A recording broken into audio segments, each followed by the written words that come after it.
ফজলুল হক সাহেব, আসসালামু আলাইকুম। ওয়ালাইকুম সালাম।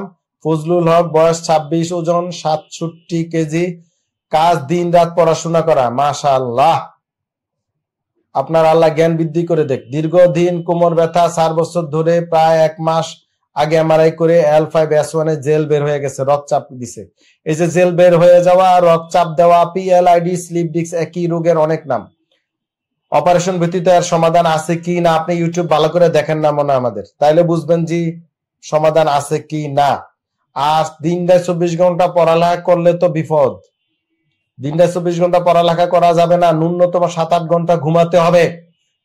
এরপরে স্কুল আছে, কলেজ আছে, খেলাধুলা আছে, তারপরে হচ্ছে পড়ালেখা বাকি সময়। এই পড়ালেখা করে কি হবে? যে পড়ালেখায় জীবন শেষ, বিছনায় ব্যথা, পঙ্গু ও চলাফেরা করা যায় না। হ্যাঁ, একটু বুঝতে হবে জনাব। আমার ইউটিউব, ফেসবুকে গিয়ে PLID ব্যায়ামগুলো শিখে করবেন।